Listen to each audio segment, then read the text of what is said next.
Hey everybody, welcome back to my layout.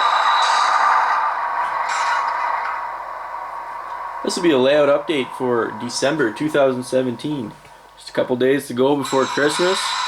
Got a couple new locomotives to show you guys, these Rapido Trains Prime Mover Dash 8s, as well as some progress on the layout to take a look at. So Rapido Trains delivered the rest of the paint schemes of these Dash 8 40 CMs. I got a few different ones and I got it obviously unnumbered, so been having a little bit of fun with them. I put the rock lights on this one, and I did like the yellow sill stripe, and for whatever reason they didn't include the road number decals with these ones. But I talked to Rapido and they are going to send out a decal sheet for the guys who ordered unnumbered ones like me. So if you did order an unnumbered version from Rapido, make sure you contact them and they'll put your name on a list and you can get the decal sheet. So that's why this one doesn't have a road number yet or number boards. I'm going to number this one 4617. It's a unit I saw a couple years ago in my hometown pulling a ballast train by itself. So that's the road number I'm going to put on this one.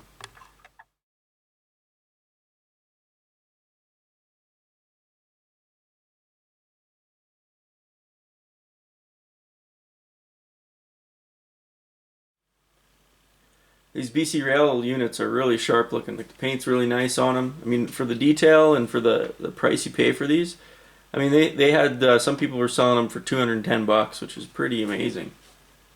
Really nice job by Rapido to get this quality of a locomotive out there for the price point they're selling them at. And it runs really nice. I've only been running around my loop here, but like it runs like any other ESU lock sound equipped engine. So that's the only new stuff that came in over the past month, guys. I got a couple more of them that I need to do some of the yellow side stripe on and do this paint the steps and add the appropriate detail parts. And so that's what I'm going to kind of be doing over the Christmas break, is getting those ready, and then I'll be just waiting for the road number decals from Rapido. Alright, so that's all the new stuff. Let's go take a look at what I've been up to on the layout. So the first thing I was working on this past month, I got thinking about the reverse loops and how am I going to protect the sides of the reverse loops from, cars going over or whatever. Even though this is hidden, you still need to protect against derailments. How am I going to put a guardrail along the side but still have it accessible in case you ever need to get at it and get in there? Because eventually the CN layout is going to be over top of this like that. There's not a whole lot of room. So if you factor in a couple inches of guardrail here, you really couldn't get your hand in there without taking it off.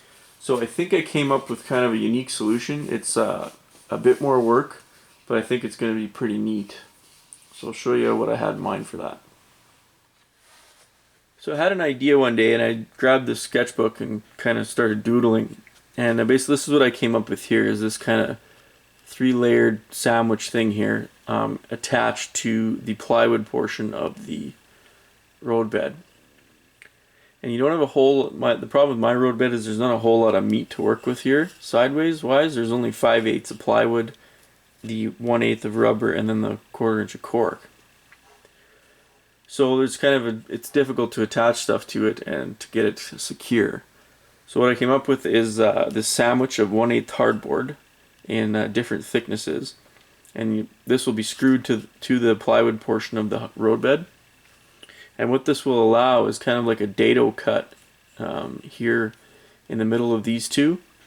And what I'm going to do is slide plexiglass, cut plexiglass slices basically on the table saw, and 3-inch slice or whatever, and that will just drop right into this dado gap, and that way you'll be able to see everything that's going on in there. And if you do need to get in there, there's no screws, there's nothing attached, it's just friction fit in between these two pieces of 1/8 hardboard. So I'll show you some of the ones that I've got put together so far. So I'll just use this section of the reverse loop for example. So I left a little piece of scrap here so you can see eventually that's going to be the clearance for this reverse loop someday when I build the CN portion. So I still need to provide some kind of fence here to keep the cars, or if you ever have a pile up, from going off the side and onto the floor. So what's happened is, this is what that basically what that diagram turns into. It's just 1/8 hardboard, a 2-inch strip, an 1.5-inch strip, and then a 1-inch strip inside there. Here, we'll look at it. Kind of look at it on end. It's just glued together, and then you can see there's the gap here is where the plexiglass, or the 1/8 plexiglass, is going to go fit in there. So this will attach flush with the top of the road bed.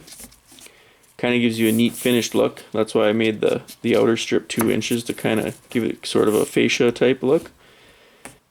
So once this is kind of securely attached with screws where they're needed, eventually, I'm just going to use this for example because I don't have the plexiglass yet, but I cut a strip and I figured out about 3.5 inches I think will be about right. And that will just friction fit into that gap. And just imagine that this portion of it's transparent, and you'll be able to see all the trains running in there. And if you need to get at them, you just quickly grab the one you need to get at, because they're broken into sections where the posts are. You come up to the section you need to get at, you just pull that out, and you have access right down to the top of the road bed. So in theory, that's how it's going to work. And this is just 1/8 hardboard.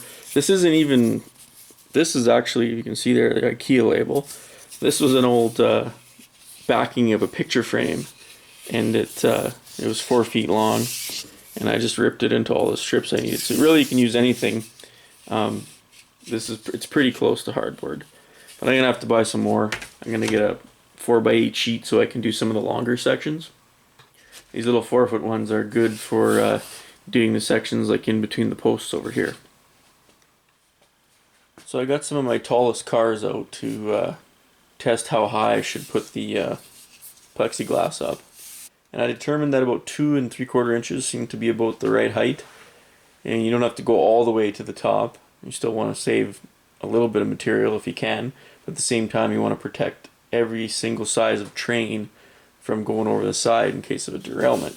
So if you can kind of picture, this is 2 3/4 inch above the bottom of the road bed.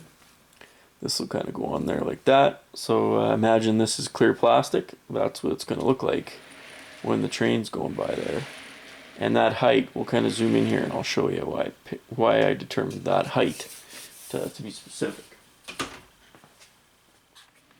So you can see it's well over the auto rack. These are some of my tallest cars. So the double stack with 2 high cube containers on it is even taller than an auto rack. And I thought that my theory is that as long as this is higher than the center of gravity of the top container, you should never have toppling over. So even if the double stack derails in there and falls over to the side, you'll still catch it as long as you're about this high. That's how I came to the conclusion of to build it that high. My original idea was to just do 1.5 inches, kind of with to save on number of cuts I had to do, and it would have been that high. So that's what it shows. It's important to test stuff before you build it, before you start cutting a whole bunch of stuff.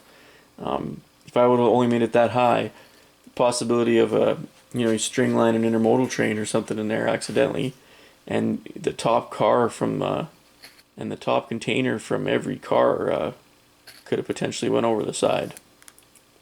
So always important to do mock-ups and test stuff before you go ahead and install it. Here's what a finished section looks like. I started using screws, but I found that 1.5 inch brad nails work better actually. So I just glue the back side of it and then attach it with 1.5 inch brad nails, and you can't even see.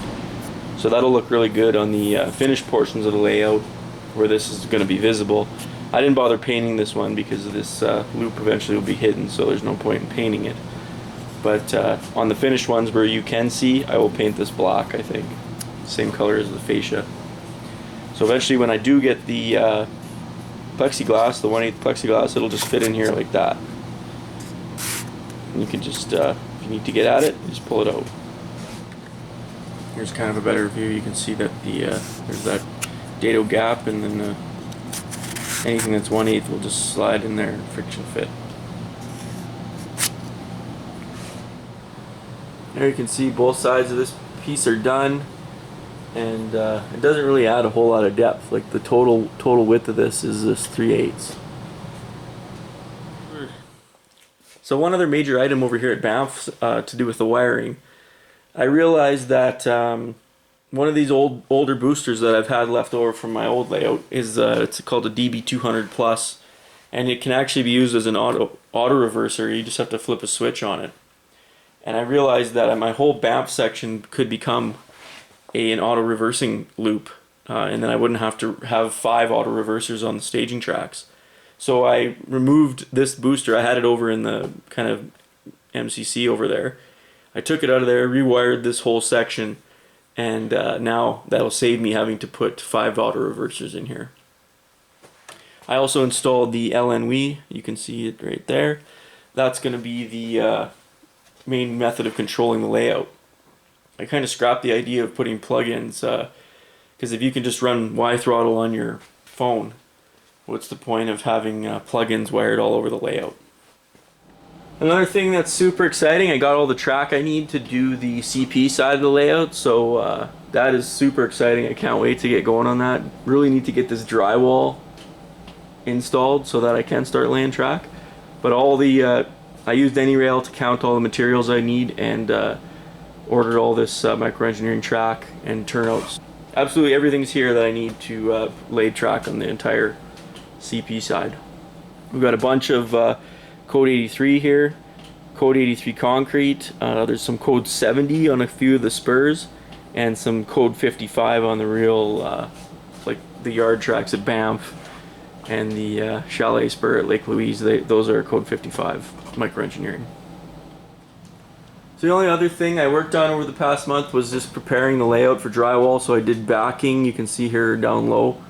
I did backing all the way along this backdrop, so that'll allow there to be a place for the drywall to secure to at the bottom.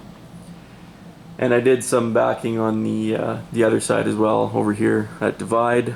This is for the CN side, which needs to be done because you're going to be blocking that in on the CP side, as well as the backing here for the CP side of the layout. So that's everything I've been up to over the past month, guys. So that'll wrap up this layout update.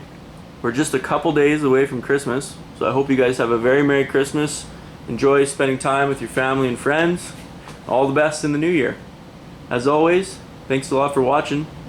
We'll see you next time.